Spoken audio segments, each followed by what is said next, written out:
week was online, but tonight you can see alive. You can see live. He's here. Our Sheikh Abu Isa. Number 4, the last one. Our brother Abu Said Muhammad Said Akhtar. His mom's not feeling well. She's in hospital. So please and please, the dua is power, brothers. The dua is better than everything. The dua is better than money. The dua they're better than doctors. I'm not talking about our doctors. They are doctors. Our doctors. They are nice because they are Muslim. And the dua is better than medicine. So please and please pray for her. Inshallah, may Allah give her quick shifa. Jazakumullah khair. Thank you very much. I think Abu Isa will be constant tonight in the class because more people here. Thank you very much.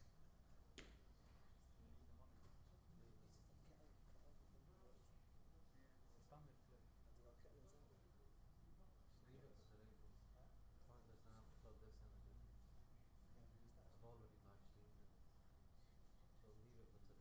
I'll ask him anyway if he needs it. What? Yeah.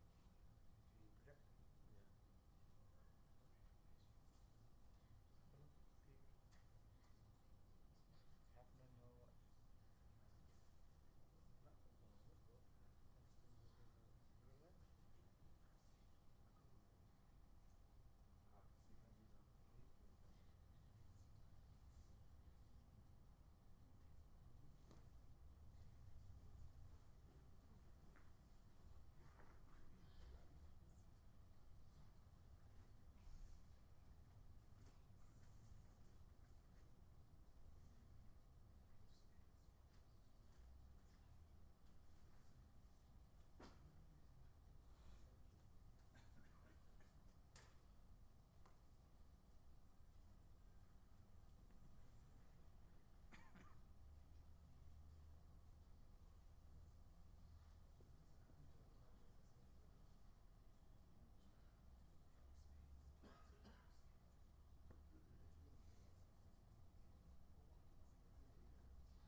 I'm gutted, you know. I'm shocked.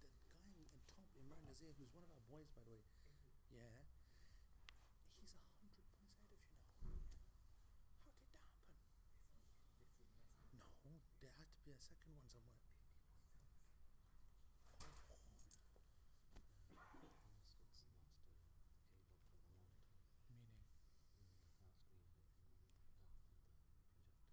Yeah, basically someone's been using it since. How do we know? Because it was at the back there. Say, So that's a shocker.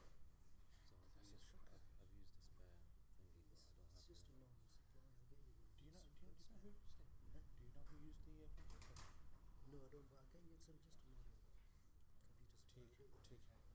Take. It's no biggie. It's no biggie. I don't think nothing on screen today. I'll tell her, Yeah.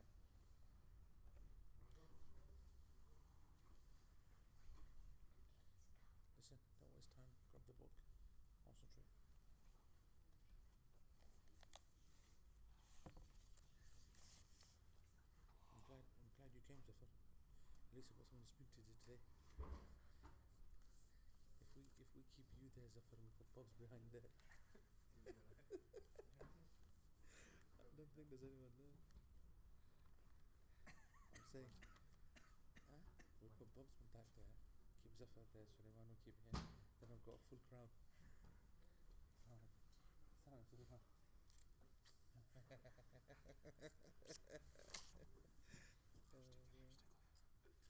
Unbelievable. Then a customer, when I checked his thingy, and he had Hazard as captain, I said, what? Yeah, he Hazarded it.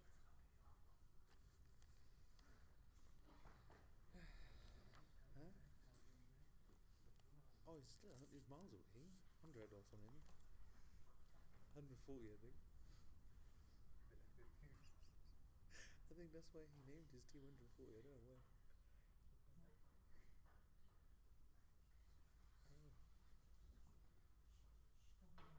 Well, give the guy a hand, man, Suleiman. Come on, that's my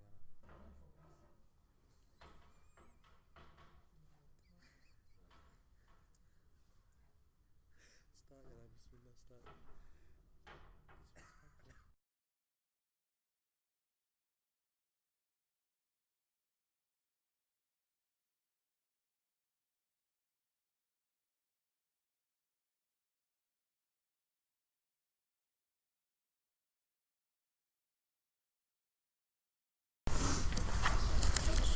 Get the video rolling and then we're okay.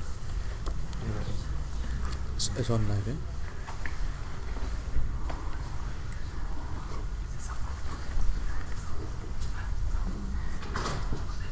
Have you seen my Pops, have you seen my bookmark?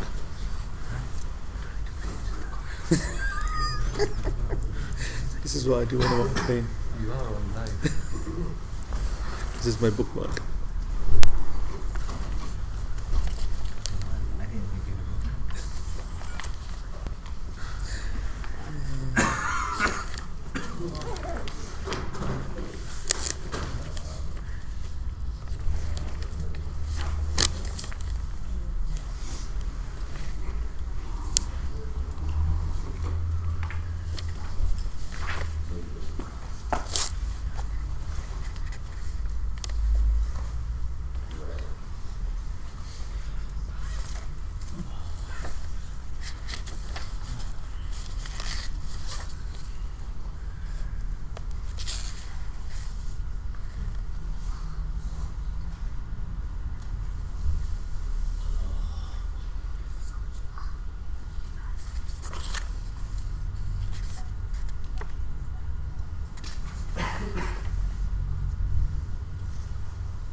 Side, you gotta hold it down. Are you sure there's no card? There is, yeah. Just press it. That reminds me, I have the other one, you know.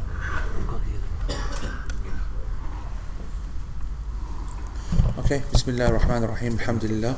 تبارك الشيخ ما شاء الله فيه نايس سمايل فروم ماليشيا ما طبعا هاوي كيف حالكم؟ كيف سعيدين؟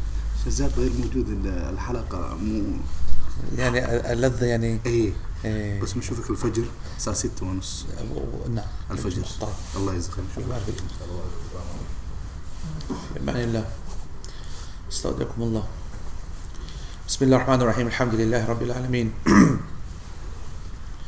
والعاقبة للمتقين ولا عدوان إلا على الظالمين وصلوات الله وسلامه على أشرف الأنبياء والمرسلين سيدنا محمد وعلى آله وأصحابه أجمعين. اللهم لا سهل إلا ما جعلته سهلا وأنت تجعل الحزن إذا شئت سهلا. اللهم أعنا على ذكرك وشكرك وحسن عبادتك يا رب الكريم. Assalamu alaikum wa rahmatullahi wa barakatuh. All special chosen ones, all loyal ones. Alhamdulillah, at least we got enough yani, to create a field of vision. Even if we have to reach all the way over there, we'll just focus on the greenness of the socks. That will help me. That was like some rough socks, bro. So alhamdulillah, alhamdulillah. What a difference yani, to last week's logical progression. Shout out to the Malaysians, mashallah. They rammed the room too much, yani we didn't know what to do. No space. I think that might work today. how quick the son of Adam falls. Zafar, he hits the heights. Allahumma salli wa sallim. So anyway, let's get cracking. Did I show you my bookmark? I have 2 types of bookmark. For my paper notes, you have to have something light. So that's my toothpick and dental floss bookmark. Very good. Remarkably accurate. It's got like a sticking power. I don't know what it is, but it stays in place. And for my thingamajig, I have a fast track thingamajig. Resourceful. طيب Bobs, what we saying here? Should we start? Jazakumullah khair then to Widad who gave us the my voice has gone a little bit, to be honest. It was a busy weekend. Shouted a lot as usual, and now I can't speak properly, but Widad tells us that we are on page 2 and she tells us that we are on page 196, which sounds good to me. So yeah, no, that's fine, inshallah. No need for that today. As you can see, all those massive amount of sisters are just going to have to miss out.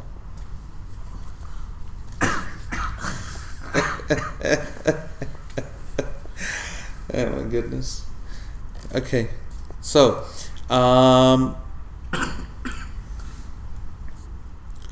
this is good. Wallah, I enjoyed today's lesson. It's good stuff. It's a good mind exercise. So the Shaykh Imam al-Hajjawi alayhi rahmatullah rahmatan wasi'ah, he says in the matan, the text of Azad al-Mustaqni', he said وَالنِّيَّةُ شَرْطٌ لِلطَّهَارَةِ الْأَحْدَاثِ كُلِّهَا فينوي رفع الحدث أو الطهارة لما لا يباح إلا بها فإن نوى ما تسن له الطهارة كقراءة أو تجديدا مسنونا ناسيا حدث ارتفع وإن نوى غسلا مسنونا أجزأ عن واجب وكذا عكسه وإن اجتمعت أحداث توجب وضوءا أو غسلا فنوى بطهارته أحدها ارتفع سائرها. I think that's enough because we're not going to get that far. So we did last week, the intention is a prerequisite for purification from ritual impurity in all of its forms. And that's the text that we're going to do, a ritual impurity in all of its forms. And then the interesting part will be then today, one makes the intention to lift the state of ritual impurity, or for the purification to do something which wouldn't be permissible without it. Without what? That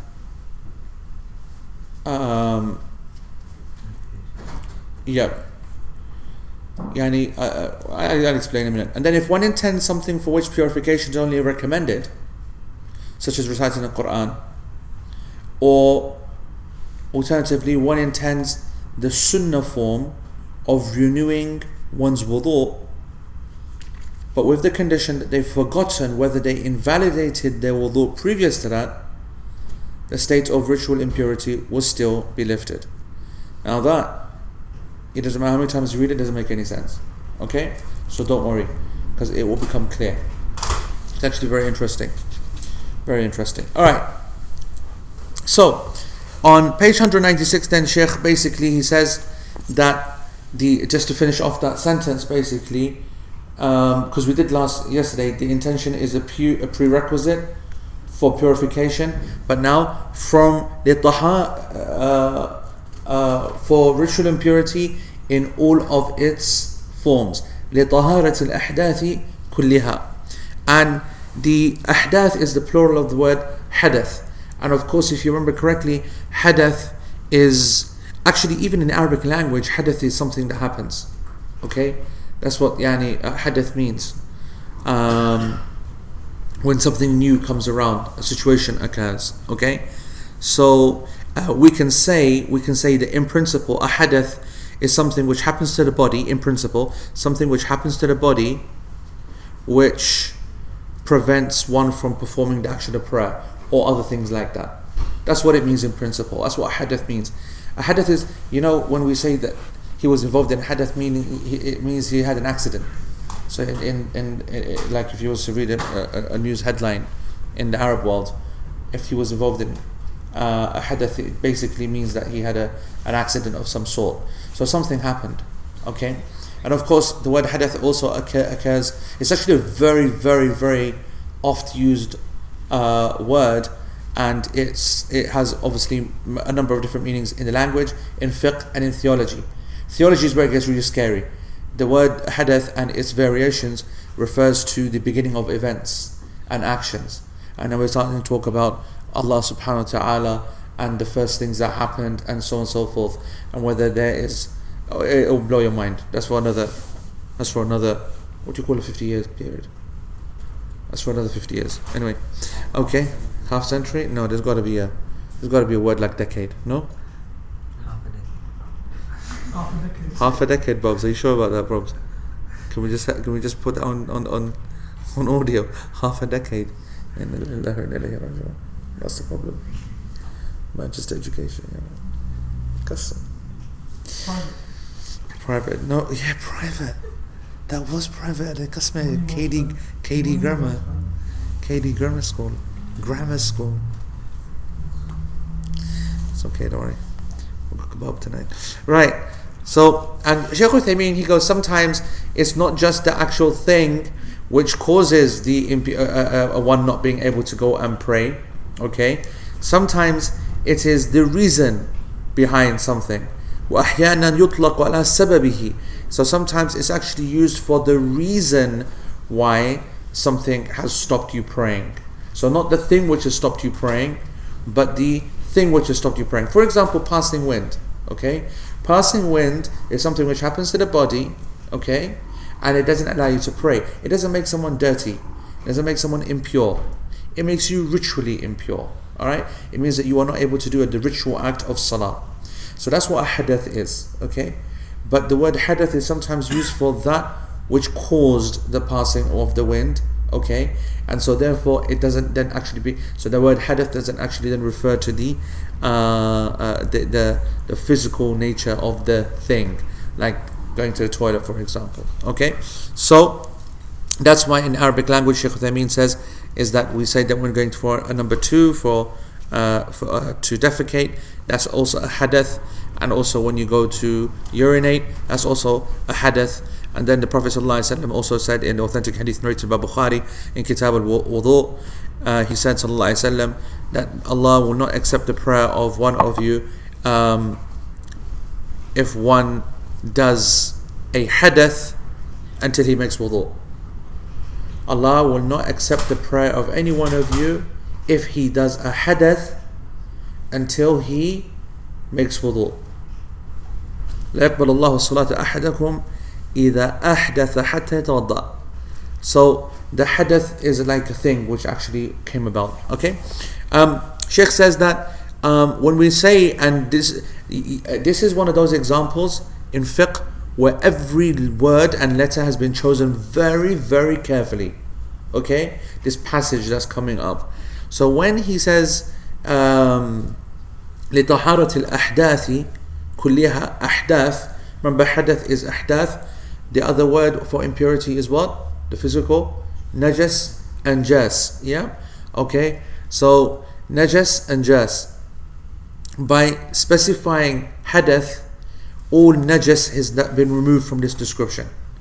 And the reason that najas has been removed from description, what are we describing, by the way?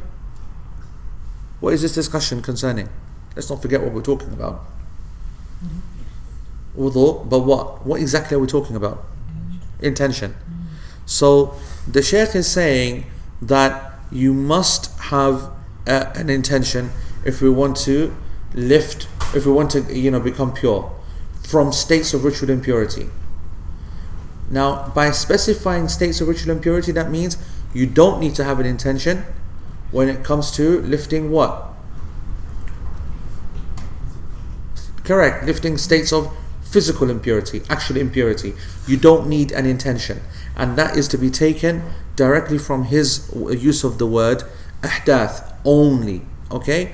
And what Shaykh basically says, and the example would be if you had a thobe and it was dirty, okay, you had urine on it or something like that, and then you put it out, you just hung it outside on a washing line, and then it rained, and then the sun came and dried it. This thobe is pure. You had no intention of anything, but something can become pure by itself, and this is the physical nature. So it's not a ritual issue at all. So physical aspects of the body are, or the clothes, or the area. So Shaykh gives another example. He goes that if the area upon it, on the next page, he goes it was urine or some other dirt, and it rains and it washes it away. There was no need for any intention. This place is now pure. Okay, and this is the position, as we mentioned last week, of who is upon the intention that who is upon the position that you have to have an intention to lift states of to lift the state of ritual impurity. You guys did watch it last week, right? Just because you weren't here doesn't mean it was chutti, is it? Anyone who can tell us what it was? Who is upon the position that you need an intention to lift your state of ritual impurity? It's okay, let me help you. Malik, or the Maliki school, the Shafi'i school, and this school. And Abu Hanifa alayhi rahmatullah, he is the one who is alone in the position that what? Actually, none of the acts of, you see, so all of them, and I mentioned this last week, every scholar, there's ijma'a that you do not need a niyyah in the issue of lifting physical impurity. It just happens. Okay, it's part and parcel of the process. As Shaykh Muhammad Mukhtar al-Shanqiti said last week, it is the wasa'il, those things which are means to an act of worship, but not acts of worship in of themselves. They don't require niyyah. Don't forget that was a very important statement. Okay, that those things which are part and process of the means to an act of worship, they individually, as of in of themselves, they don't require a niyyah. As for any act of worship to be accepted, that of course requires a niyyah. So once you understood that, okay, then you all understand why every alim considered that the physical purification of an area, whether the body, clothes or location, does not require a niyyah, because this is not an act of worship. It's part and parcel of an act of worship, which is wudu. But then Abu Hanifa then, alayhi rahmatullah, he also went further. He said wudu also is an act of worship. Yani technically.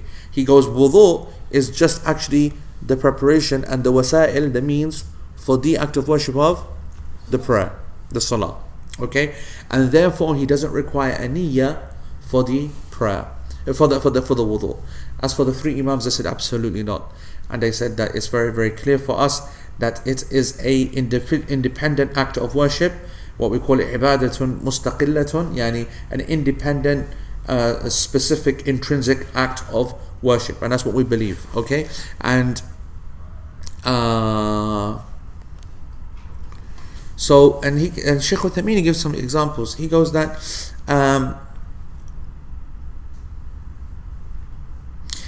for example, he goes, if a person was to put on a thobe to cover his awrah, okay, he goes, it's not important, it's not required according to the Hanafi school. Okay, actually, just forget the school. He goes, if when you put on that thobe, you do not need to actually make the intention that I'm putting this thobe on to cover my aura. He goes that, for example, if a person was to put on that thobe just to look good, okay, because he liked it, or because he's cold, okay, then this is fine. He goes that if a person was to do that, okay, this is the Hanafi school arguing this point. They're saying if a person was to put on a thobe because it was cold or because they wanted to look good and he covers the aura, then are you saying that you needed to make an intention for the aura as well? No, because he's put on the clothes for whatever reason, but now that the clothes are on, the aura is covered, and therefore that's it. So this is what Abu Hanifa is arguing. Shaykh Uthaymeen says he considers this argument a weak argument. He's basically saying, look, the difference actually here is that was not an independent act of worship, okay? Whereas in wudu is a specific act of worship. That wudu is, was-sawab, the correct position is that wudu is ibadatun mustaqillatun, it is an independent, individual act of worship based upon the evidence that Allah subhanahu wa ta'ala has established, has given the act of wudu a process and has given it a reward and a reward in the akhirah, and that can only happen if it's an act of worship. It's an act which you do and you get rewarded for, which is the dictionary definition of a act of worship, and this is the position of the majority of the scholars. Okay, so this is his position, and he just wants to emphasize that kulliha, every single type of ritual impurity, covers then asghar and akbar. Okay, meaning the small and the large. What's a small and what's a large? What's a small state of ritual impurity, or minor, I should say? Correct. Wind, toilet, etc. And major? Okay, haid, menstruation, and intercourse. Okay, sexual impurity. So these are the two types. All right. So that's all included. So now we get into the discussion of the next paragraph. One makes the intention to lift the state of ritual impurity, or, so there's two types of niyyah being discussed, or for the purification to do something which wouldn't be permissible without it. So, فَيَنْوِي رَفْعَ الْحَدَثِ. So the first example of how you can make the niyyah is that is I go to the toilet. If I go to the toilet, I know that I will break my wudu. So I have entered into a state of what? What kind of impurity? Ritual impurity. Okay, I have entered into a state of ritual impurity. So now I go to make wudu with the intention of lifting my state of ritual impurity caused by urination. Happy with that? That is what the first type is. Is that clear? Or the second type. Okay, so that's the what I just explains the meaning. One makes the intention to lift the state of ritual impurity. Or, okay, أو الطهارة, okay, أو الطهارة لما لا يباح إلا بها. Or for the purification to do something which wouldn't be permissible without it. So this second example is for me to make the intention for salah, or to make the intention for tawaf, or to make the intention for those who are obligated for the wiping of for the touching of the mushaf. Okay, to pick up the mushaf. So three separate acts, completely different: salah, tawaf, or touching the mushaf. These three acts require wudu. There's an issue there's a discussion over the touching mushaf. It's not important for now. These three acts require wudu. And so there, if I say I want to pray, or I want to pick up this mushaf and I can't because I'm not in a right state at the moment, but this is what I want to do it for, my state of ritual impurity is gone. Even though, what's the surprise here? The surprise is that I didn't actually say I want to lift my state of ritual impurity. I didn't actually say I want to become ritually pure. I want to become ritually clean. No, I said I want to pray. Does that make sense? So the wording and the thought is different. Okay? So this is the second type of niyyah. And that's why Shaykh Uthaymeen, he emphasizes the point. He goes, so if a person was to make the intention for purification to pray, even if he does not make the intention to lift off him the state of ritual impurity, he has lifted his state of ritual impurity. Is that clear now? Good. Okay? And the reason for that is because it's not possible to pray except by the lifting of the ritual state. So when you've made the intention for that, job done. Good. Next paragraph. So is everyone happy with that then? Yes? Okay? Next paragraph. If one intends something for which purification is only recommended, such as the reciting of the Quran or the sunnah form of renewing one's wudu with the condition that they forgotten or they invalidated the wudu previous to that, then also the state will be lifted. So we have now two more surahs, okay, two more what? Expressions? Two more examples, okay. So the third example then is that you intend purity, or you intend purification, okay, for something which is sunnah, not for something which is obligatory. Okay? So I want to read some Quran.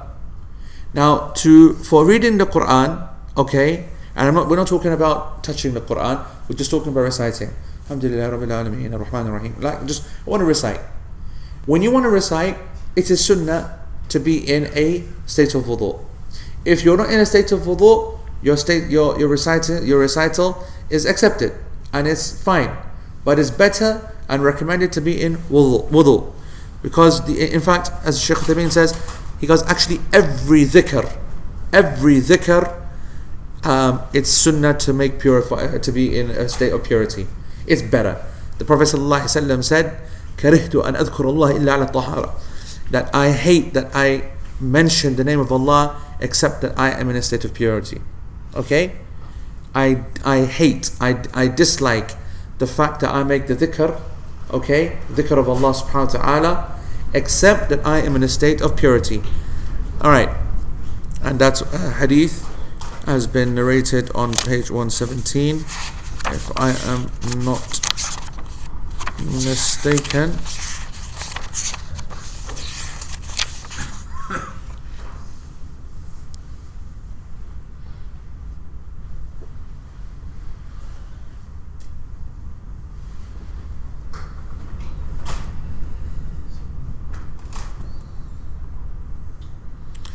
Yeah, it's the hadith narrated by Imam Ahmad and also by Imam Abu Dawud, page 117.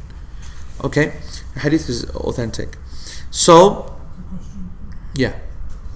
Isn't it supposed, because it says Sutul Waqi'a la yamassuhu illa al-mutahharun? Yeah.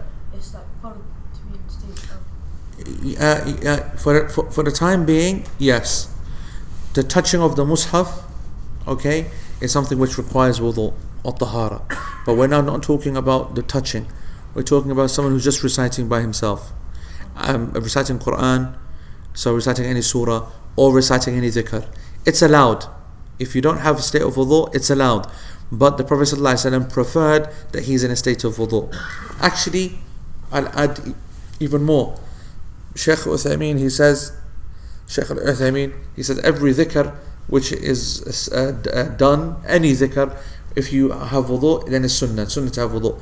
I say to you that it's sunnah to have wudu for every single type of act of worship. Wudu purifies it, makes it better, even though it's not a condition, it might not be a condition for it. Okay, like fasting, for example. Fasting is not connected to wudu at all. Yes, but if a person he's in wudu, generally keeping himself pure, maximizing that everything that he does whilst fasting, this is better. So generally the principle of wudu is required, is a good thing. Okay, so the Shaykh then carries on. So he goes, so if a person, he makes intention for something which is not obligatory, then his state of ritual impurity has been lifted. Okay, because if he is intending something which is recommended, then that's the same as the salah in the previous example.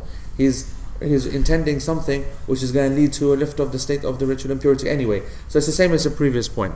Is that clear, everybody? Yep. All right. Sorry. Yep. So as soon as he and so he goes, this is the same. Like, not just the intention to recite Quran, but also, for example, if he wanted to be purified if he wanted to enter into a state of purity after being angry. So he's very angry and he wants to make wudu to calm down, okay? According to those that consider this to be a sunnah, then that would be enough for him to now go and pray dhuhr as well now, for example, okay? Because actually it's a minor thing, but the minor thing meaning it's a recommended point, but his state of ritual impurity has been lifted. For example, if he is sleep, for example, after sleep, and then he makes the wudu because he's just woken up from sleep. Yeah, that's his intention. It would be sufficient for him to pray on, even though he didn't actually intend the prayer. So this is the third type. So just the three types so far. What's the first type? Correct. The first one is to intend the removal, the lifting of the state of ritual impurity. You happy with that? The second type? So what would it be? One intends? Intend to do a obligatory act. Yes, in what one intends purity for an obligatory act. Yeah? Okay. And the third would be? Correct. One intends purity for a recommended act. Yes, Zahar, yeah. So if the person's sitting there reciting, and then he thinks that I should have wudu ready, what happens? Is he in a state of ritual impurity now, or? So no, whether he is the question is that if a person is just reciting the Quran and he says I should be in a state of wudu, okay, or purity, what happens? So let me just make it clear. That completely depends upon what his state was. If he's already got wudu, then he's already in purity. If he's not in a state of purity and he's reciting Quran and he suddenly says, you know what, it'd be nice to increase the reward here and I want to make now wudu, then he makes wudu, and then he makes wudu, and what he's done is that he has to have an intention for that act to be accepted, and that intention here would be that I want to be in a state of purity for this act of ibadah that I'm doing. Is he obligated? No, God, no. That's the whole point of this third point, that he's not obligated. And it can be any of the acts that you can think of where one is not obligated to make wudu. Okay? So now we've got the fourth surah now, the fourth example. What is that example? It's a very long sentence in English. It's when one intends the sunnah form of tajdeed, which is renewing one's wudu with an interesting condition, with the condition that they've forgotten whether they invalidated their wudu previous to that. Okay, let me explain what that means. Now,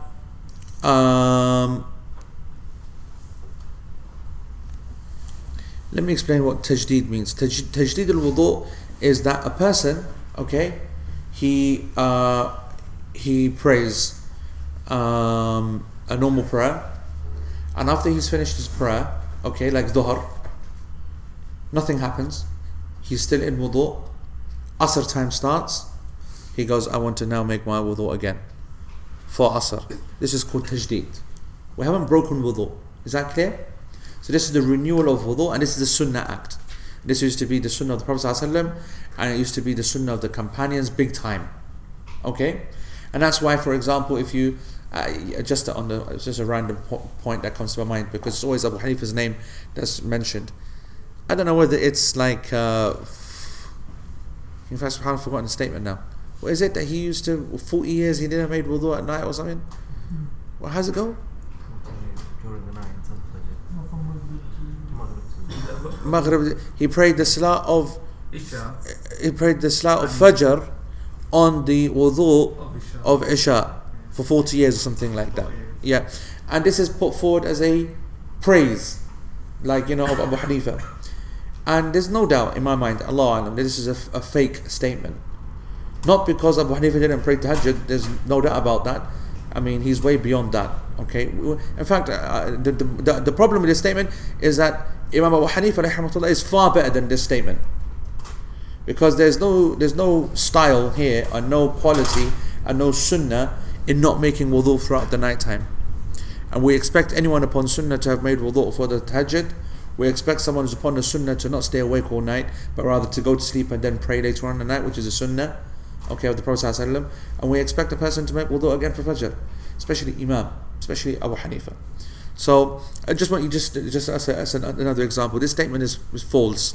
It's narrated everywhere, and I just, even if it's authentically in a book, I can't believe that this applies to Abu Hanifa. It's an insult, because he's bigger than that and better than that. So I just want you to understand that's what tajdeed al-wudu means. You have wudu and you do it again, just for the extra reward. Is everyone happy with that? Yeah. This is what we call the sunnah repetition. Okay, a sunnah repetition. Now, Shaykh Uthaymeen, he goes, the issue here though is that our author Imam al-Hajjawi has put two conditions down for this fourth example. Two conditions that must be there that will allow this person to lift his state of ritual impurity. He goes, the first, is that the tajdeed must be according to the sunnah. So if you look at that sentence again, he says it's tajdeed which is according to the sunnah. Because tajdeed means to renew something. So you can renew something and it's not according to the sunnah, and you can renew your wudu and it is per the sunnah. He goes because لأنه إذا لم يكن مسنونا لم يكن مشروعا. He goes that if it's not a sunnah tajdeed, a sunnah renewal, then it wasn't legislated in the first place.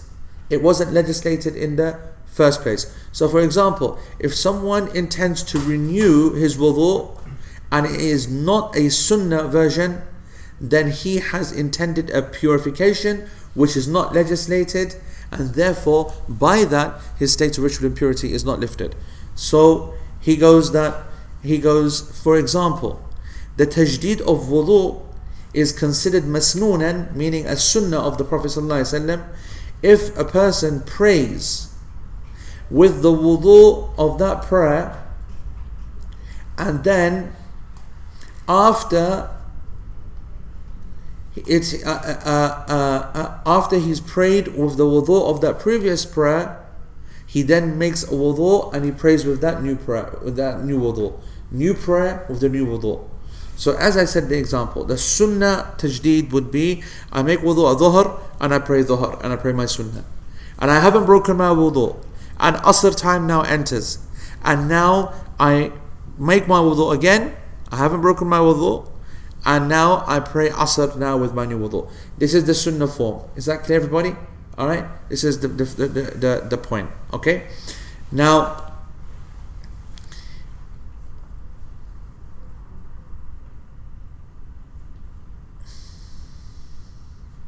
and he goes that and even if he did not pray the Salatul Asr with that second wudu, like the prayer, it's not like the prayer has to be done to make the wudu valid, but the point is that the wudu was made in dhuhr and he prayed dhuhr and that's it, and then in Asr time came in, then he made wudu again. This wudu being made again, this would raise the state of ritual impurity, okay, if it and it will become clear in a second why, even if he doesn't pray or not. But here's the way to understand the where it wouldn't apply. He goes that if a person was بأن توضأ للعصر قبل دخول وقتها ولم يصلي بهذا الوضوء ثم لما أذن العصر جدد هذا الوضوء فهذا ليس بمشروع لأنه لم يصلي بالوضوء الأول فلا يرتفع حدثه لو كان أحدث بين الوضوء الأول والثاني. So he says, let's say a person now, same example, Salat al-Dhuhr, okay, be with us. Salat al-Dhuhr, time is entered. He makes wudu for Salat al-Dhuhr. He then prays Salat al-Dhuhr. That's done. Now, before Asr time has started,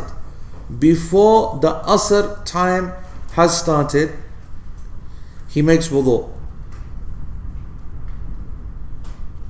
Is that clear?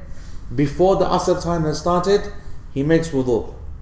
Then he doesn't pray with, after this wudu.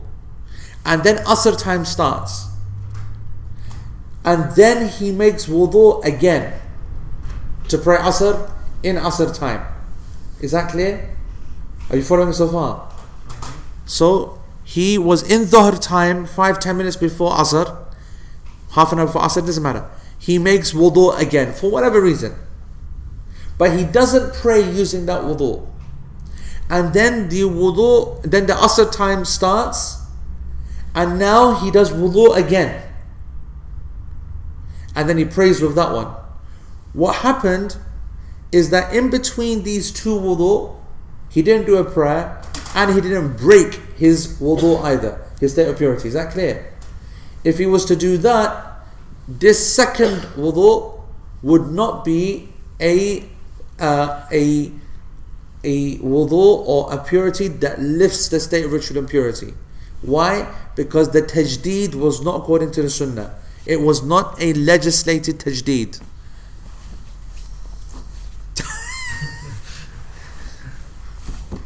Can't just do wudu again and again. Exactly. No. There is no ritual impurity. Correct. In fact, that's the exact point, and that's what Shaykh Uthaymeen he said. He goes, فَهَذَا لَيْسَ بِمَشْرُوعٍ لأنه, this is not legislated. He did not make wudu, he did not pray with the first wudu. فَلَا يَرْتَفِعْ حَدَثَهُ. Okay? And he goes that basically,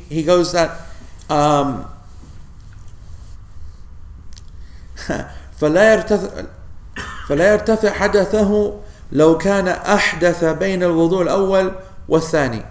Basically what he's trying to say is this. He goes up, and so this is the practical point.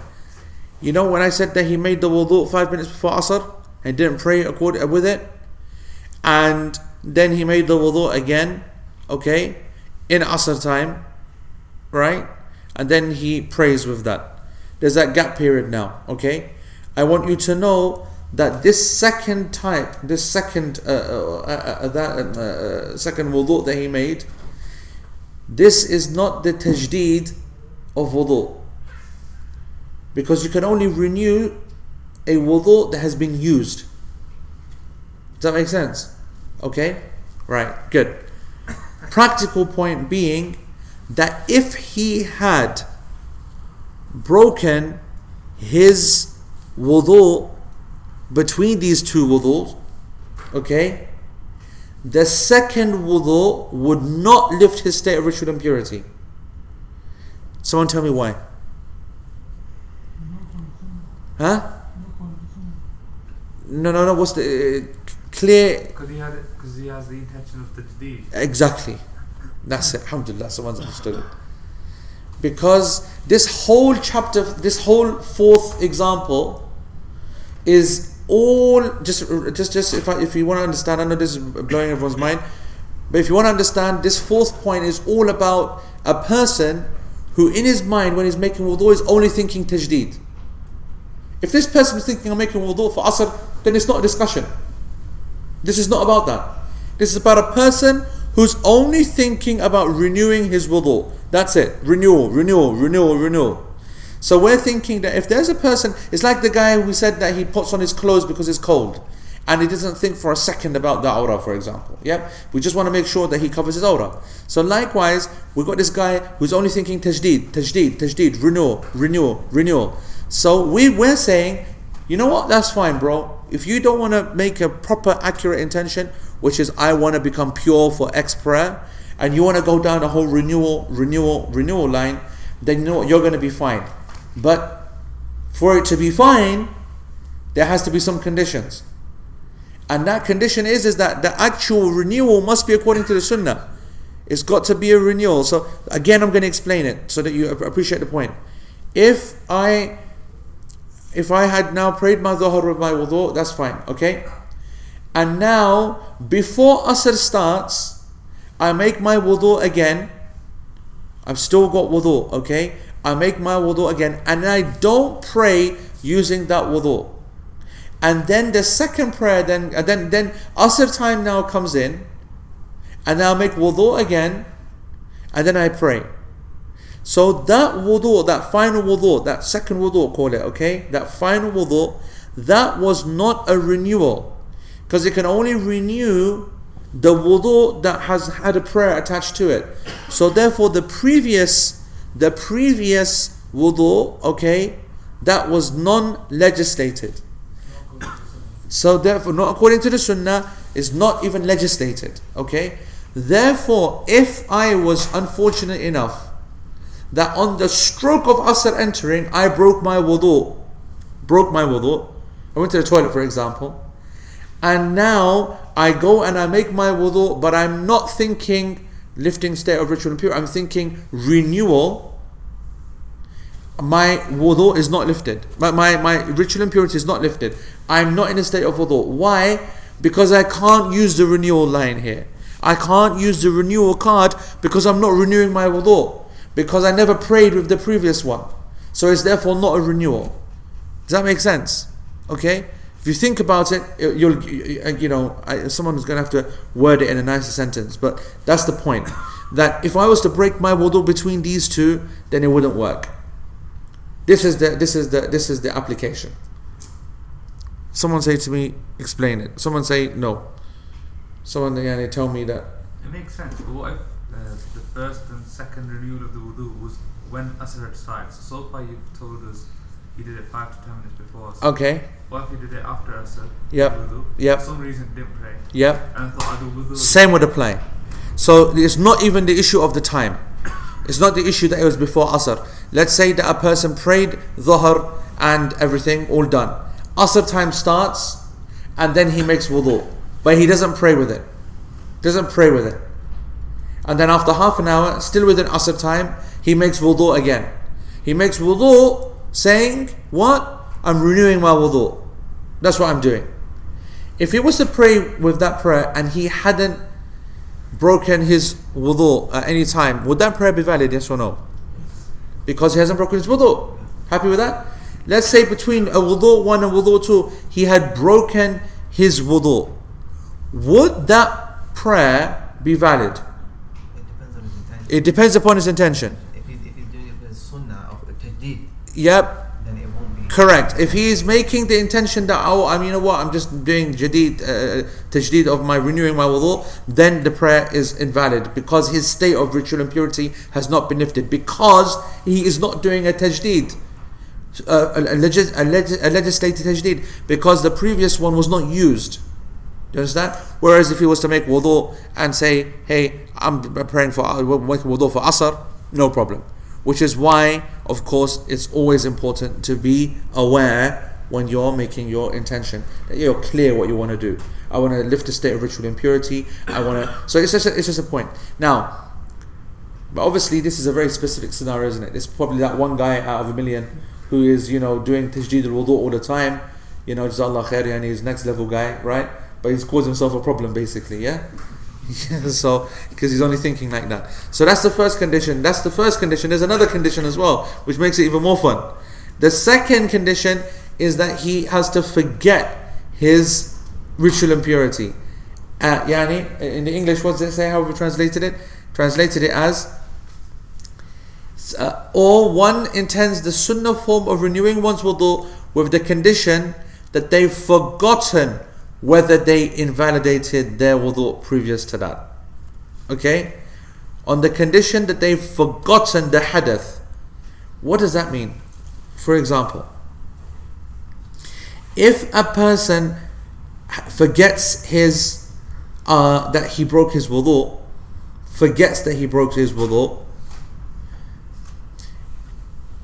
then he's okay. But if he remembers that he has broken his wudu and he does tajdeed, what happens? It's invalid. His state of ritual impurity has not been lifted. لا يرتفع. And Shaykh Uthaymeen, he goes, وَهَذَا مِنْ غَرَائِبُ الْعِلْمِ. This is one of the most ajib, strange kind of statements that you'll find in knowledge. In sacred knowledge. It's one of those kind of what do they call? One for the X-Files, okay? Right? He goes, what is this? He goes that if a person intends something which he has forgotten, it's correct, but if he intends something which he remembers, it's invalid.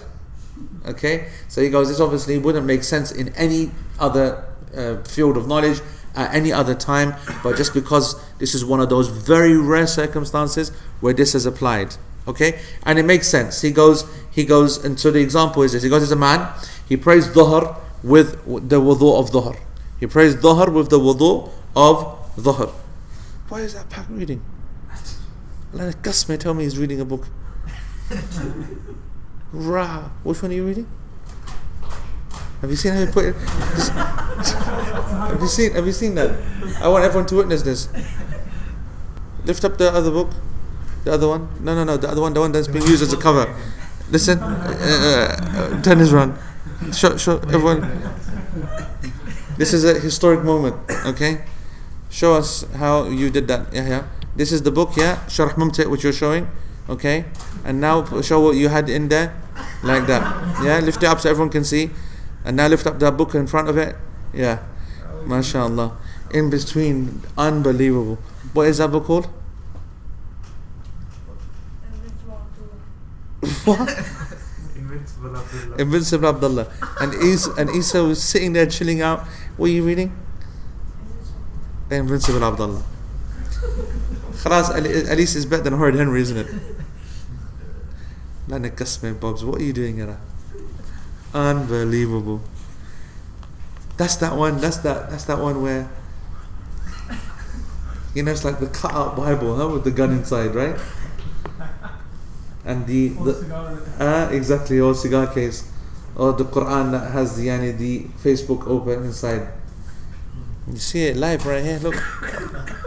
Unbelievable. Right, anyway. So, there's a man, and he prays dhuhr with his wudu, okay? And then he breaks his wudu straight after the prayer. So he's made wudu, he's prayed dhuhr, breaks his wudu straight after the prayer, okay? Then he makes wudu again for asr, tajdeed, forgetting that he broke his wudu after dhuhr. He forgot. Because this is what he does every single day. He's on the sunnah. Every time the end to prayer, a new prayer comes in, new prayer time, he makes wudu again for the salah. Is that clear? He forgot that he broke the wudu. What's the state of his wudu? Valid. This is a pure state of ritual. He's in a state of purity. His state of ritual impurity has been lifted. Okay? But if he, and then Shaykh Uthaymeen says, فَإِذَا كَانَ ذَاكِرًا لِحَدَثِهِ, but if he made tajdeed, remembering that he had broken his wudu, then it is فَلَا يَرْفَثِ. How can you lift the state of ritual impurity? Because this now he's just playing around. He's متلاعب. He's متلاعب, meaning he's flapping about now. He's having a laugh. You've broken your wudu and you're saying I'm making tajdeed. And tajdeed aslan can't happen unless your wudu hasn't been broken. Yeah? And so that's the point. لأن التجديد لا يكون إلا والإنسان على الطهارة. So remember that as a golden rule, as a maxim. You can only renew your hadith, you can only renew your wudu as long as you are upon wudu. You can only renew your state of purity as long as you are upon tahara. It's not possible for you to use renewal, tajdeed, and get the reward for tajdeed unless you're already in purity, unless you're already in a state of purity. And that makes common sense as well. What would be so rewarding then for renewing your wudu if you're having to make your wudu anyway because you broke it? Make sense? Can you make two intentions then? Combine. Then it wouldn't be. You asked the question, can he make two intentions? Yes. How can he make two intentions if he's broken the wudu? Well, he can't remember and he's not sure. If he's not sure, meaning that he's thinking, I'm not sure of whatever, either I have, either I haven't, then he must, whatever happens, make the intention for raising the state of ritual impurity. I think what he's saying is that can he still catch the reward of the tajweed wudu? I hope you just didn't say tajweed wudu. That's a new one. There's a tajweed wudu as well. Excellent.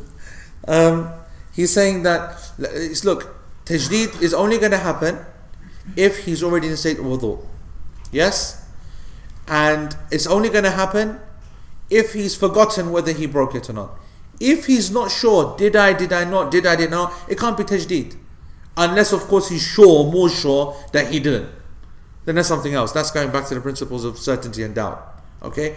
But in principle, if a person is thinking, I might have broken it or whatever, then he would make intention for the state of to be lifted. He wouldn't take a risk. Like, I guess what I'm trying to say is that the tajweed, the tajdeed guys, okay, those are like out there. They're the ones the risk takers, they're making intentions like on the fly, because they're used to it and they're kind of playing that kind of high level game. Whereas the basic log like us, Masakin, we're only going to be making any intention for lifting a state of ritual impurity or to get ready for the prayer, and it's of course a safer one, and that's the main lesson of the class, I guess. Okay, and we can finish this next part as well, because this is actually, now that you understand that, actually this next part is easy, because then the Shaykh then says in the Arabic, وَإِنَّ غُسْلًا مَسْنُونًا أَجْزَأَ عَنْ وَاجِبٍ وَكَذَا عَكْسُ. Okay, if one intends a sunnah ghusl, it will suffice for an obligatory one, and vice versa. So for example, Shaykh says that if a person was to make ghusl from after he's washed the dead body, because this, according to many scholars, is a sunnah, not an obligatory for you to do the ghusl. Yep, after. Or for example, you make ghusl for ihram, because that's not obligatory. Before you're about to put on ihram, it's good to do the ghusl. It's not obligatory. Or for example, when you want to go and start at Arafah, then it's sunnah or recommended to make the ghusl before you enter the Arafah itself. Those are 3 separate examples where the ghusl is not obligatory. If you were to do any of these aghsal, plural of ghusl, okay, any of these sunnah ghusls, then and likewise the ghusl of Jum'ah, okay, which according to the majority of the scholars is a sunnah, although Shaykh Uthaymeen considers it to be wajib, okay, he considers it to be obligatory, but according to the majority of the scholars it's sunnah. If you were to do any of these, it covers the obligatory one, okay, it covers the obligatory one.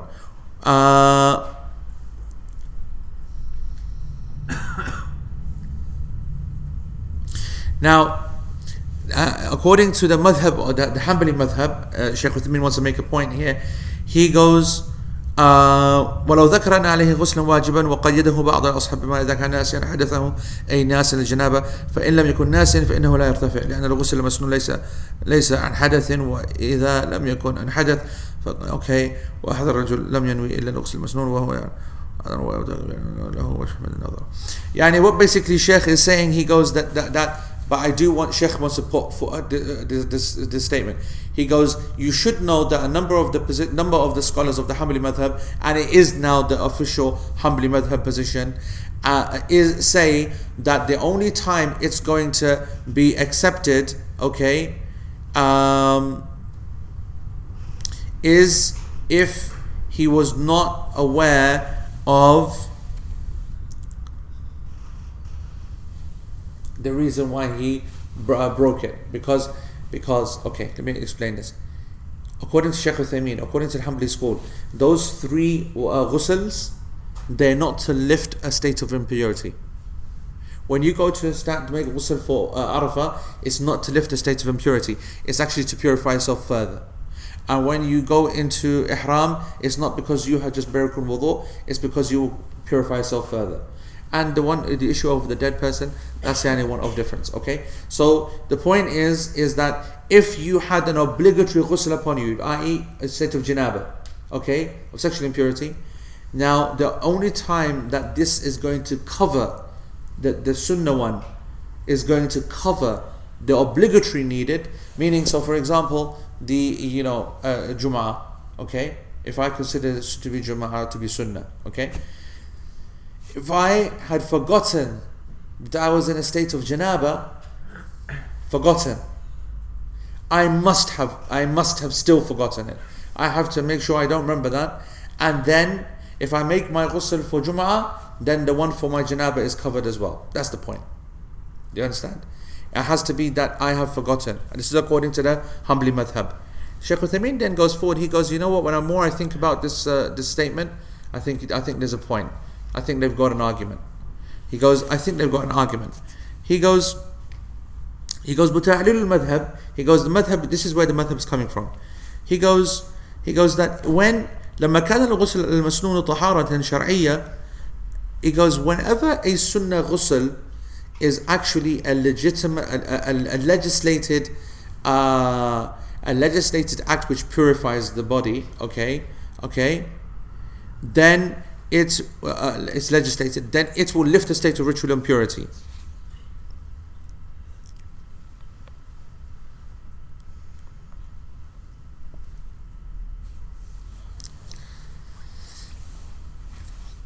Anyway, Sheikh goes around here and there. Basically, let me just say what he says. He goes, the example would be if a person makes ghusl for Jum'ah. For those people who consider the ghusl for Jum'ah sunnah, and he has a ghusl and he's in a state of janaba, but he didn't remember it, or he only remembers the state of janaba after the prayer, okay, then his Jum'ah prayer is valid, because the fact that he did a ghusl for Jum'ah whilst forgetting that he was in a state of janaba, then that has dealt with it. Amma idha, and then Shaykh Uthaymeen, he then makes his point. He goes, and I'm going to discuss this with you next week in detail, okay? This is something which Sheikh Ihlan has a unique opinion upon, and there's a lot of discussion we've had over the years on this point. Yeah, we will leave that to next week. But basically what Shaykh Uthaymeen says, he goes, but if you were to ask me, and he goes like, he puts a point out here. He goes, but if you were to ask me that there's a person out there, he knows that he has to do ghusl for janaba, he knows, and yet he does the ghusl for Jum'ah only, so he remembers that he's in janaba. فَفِي نَفْسِ شَيْءٍ. He goes, I'm not happy with that. He goes, there's something in my heart which is, I don't feel at ease with that. Okay, that's what he's trying to say. He goes, that it's something in my heart, I'm not happy with that. So because the Hanbali madhab is basically there are scholars that are saying that if he does know about the janaba, it doesn't matter, because he's doing it to lift the state of ritual impurity anyway, and therefore that's acceptable. He goes, if a person knows that he has to do something for janaba and he doesn't make the intention for lifting the state of ritual impurity for janaba, hadath al-akbar, large state of major state of ritual impurity, and he just did it for the sunnah of achieving the Jum'ah reward. Because remember, a person could be in wudu. Imagine you wake up 10 o'clock in the morning and you've got wudu, and then it's 12 o'clock and you're on the way to the masjid. It's sunnah to now go and do ghusl according to the majority. It doesn't matter whether you've broken your wudu or not. Do you understand? It's sunnah to have a bath. So that's not necessarily lifting a state of ritual impurity at all. It's just putting you in a better state for Jum'ah. And so what Shaykh is saying, that a person was to do that, and he knew he was in a state of janaba as well, which requires an obligatory ghusl. And if a person was to go there and say that, nah, it's okay because of the ghusl, alright, then he goes, I'm not happy with that. And we're going to discuss that inshallah next week, because there's a lot of it's not a straightforward point done, but that was okay. So let's take a couple questions inshallah, and then it's home time. Anything here online? Anything online? Huh? Oh my God, yalla, let's do it. Okay, first one. The second condition for tajdeed, that he has forgotten whether he has wudu or not. Does it suffice that he simply isn't sure, i.e. not that he has actually forgotten whether he has wudu or not, he just isn't sure, so he wants to tajdeed just to cover the bases, or now does he actually have to break the wudu and or intend a fresh wudu rather than tajdeed in order to be on the safe side? So the safe side, I've understood the question. I mean, most longest wordedly anything, but I understood what he's trying to say or she's trying to say. And the answer to that question, speak up louder so that I don't have to repeat. the thing as well. But I think that the answer to that question is that there is no possible safe side in tajdeed. So the answer to the question is that if there is any doubt on uncertainty, then you don't need to break wudu, don't need to make wudu again, don't need to do anything like that. The thing what you need to do is that the wudu that you're about to make, just don't make the intention for tajdeed. That's it. Make the intention for lifting the state of ritual impurity. That's the most powerful. You know, if you were wanting to stay away from all the differences of opinion, all the madhab issues, blah blah blah, don't make intention for dhuhr, don't make intention for tajdeed, don't make intention for XYZ. Make intention that I am in a state of tahara. Oh Allah, I want taharat. That's it. Or I want to lose my... Is there a Pakistani version for hadith? Trak.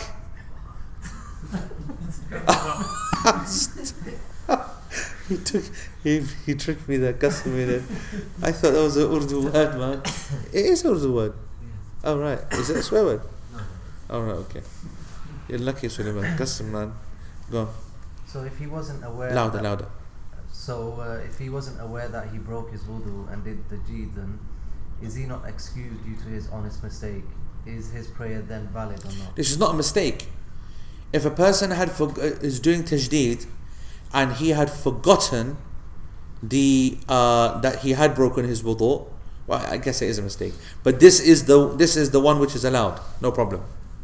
This is the one where a person would be forgiven. Not only forgiven, his wudu would be accepted. Not only would he be accepted, it's accepted as tajdeed. This is a person who genuinely believes he's in wudu. Yeah.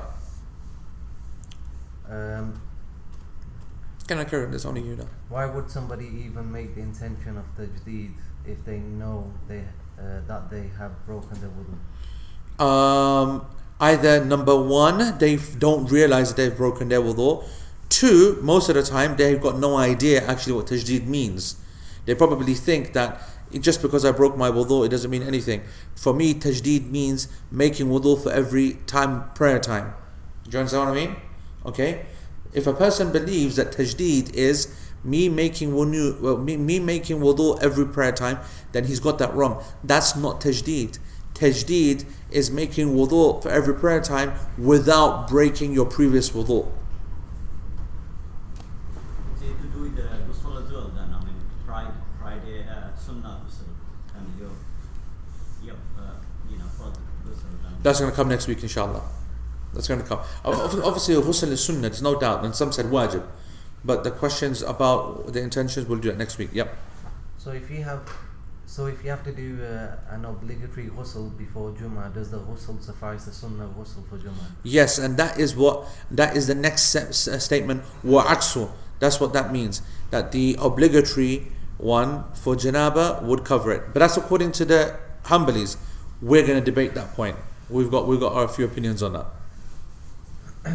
Is the issue really about intending lifting hadith? As for in tajdeed, the person will never intend lifting hadith. So if he forgot that he is in a state of hadith and he intended tajdeed, his mention was not to lift hadith, so his hadith didn't lift. Correct. What that person just said is absolutely correct. It basically explains the whole point of the fourth version of the niyyah. Because the person making tajdeed has no connection with hadith whatsoever. That's why if he remembers that he did do hadith, then he can't possibly make an intention for tajdeed. What about women who discharge and have to make wudu at each prayer time? Is this lifting ritual or physical impurity? So this is something that we're not coming to for a long time yet. But for this reader, they can go and I've written a paper on that. And it has also been checked by Sheikh Ihlan. And in my opinion, a person who is not about a woman, it's about any person who has uncontrollable discharge, continuous discharge, incontinent, urinary incontinence, or flatulence, IBS, vaginal discharge which is continuous, or whatever. Okay. And obviously vaginal discharges are of different types, but I'm talking about that which breaks the wudu and it's happening all the time. Then I personally follow the Maliki position, which is that there is no breaking of wudu happening here at all. There is no breaking of wudu happening at all. Every time that this person is incontinent, he's being incontinent. There is no breaking of wudu because he's not in control. And so therefore, in my opinion, and the only reason I'm discussing this is because actually we did a good discussion on this today, okay? The only time that he would make wudu is when?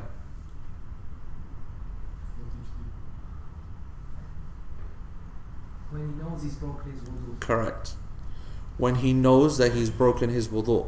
So whenever he or she would go to sleep, whenever he or she would go to the toilet, whenever he or she would do something else, okay, then they would make their wudu. But throughout the rest of that time, there is all of this is happening, whatever. Now, this is my position, and that's the fatwa that we wrote for that person.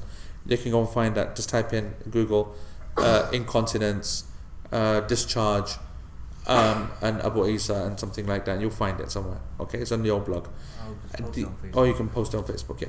But the point to remember is that the majority of the scholars, the three imams and the majority of the scholars, okay, their position is that it does break the wudu, but because it's a hardship and there is an interpretation of one advice of the Prophet ﷺ, it's sufficient to make wudu just for every prayer time at the beginning, and everything is done.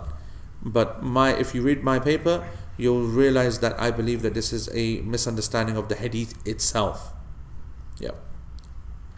The prayer you pray with the wudu you have done, does that have to be a fard prayer, or can it be a sunnah or nafil? It can be a sunnah and nafil, all of the prayers, to maintain the tajdeed concept. Can one combine the intentions for obligatory and recommended act in the same wudu? That can happen, but that's happening next week.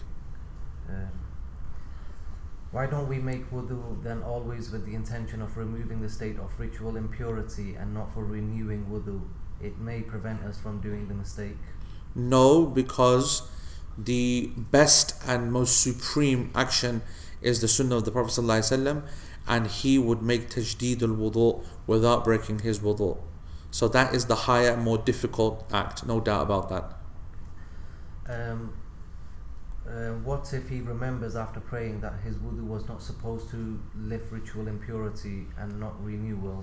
Should he repeat his prayer? Yes, if a person was in that scenario and he knew that he had made that mistake and he knew afterwards, then it's safer for him to do that. Another question, what if he makes tawaf with a second wudu?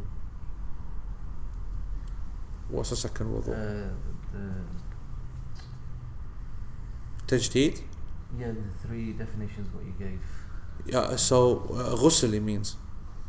I'm not sure. Anyway, ignore that. That needs to be properly written. Huh? Yeah, I think that he doesn't. They've not understood the question. It's not a question. Yeah, there's a few more. There's a few more. Tell you go. Yeah, it's the thing is an hour left anyway. Actually, a couple of them have been answered, but Hour 10 minutes actually.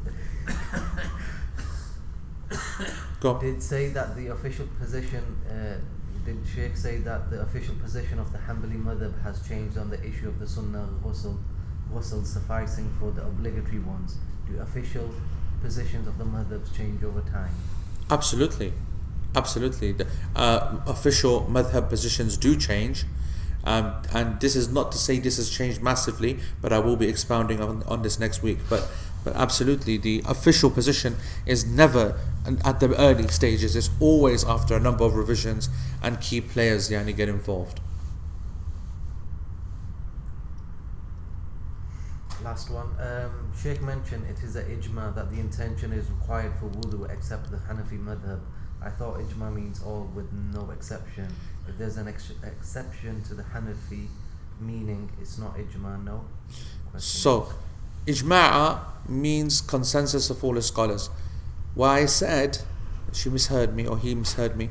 I said it is an ijma'a, a consensus of the scholars, that one does not need an intention for the physical cleaning of the body from dirt, from najas, or the clothes or the area.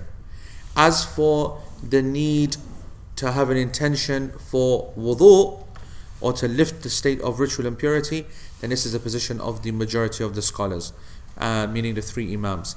and not Abu Hanifa, because I said that he doesn't consider it to be an independent act of worship. If I let it slip over the tongue, then that's what I meant. Okay, Jazakumullah khair. Barakallahu feek. See you guys next week. Subhanakallah wa bihamdik. Ashhadu an la ilaha illa anta astaghfiruka wa atubu ilaik. Assalamu alaikum wa rahmatullah.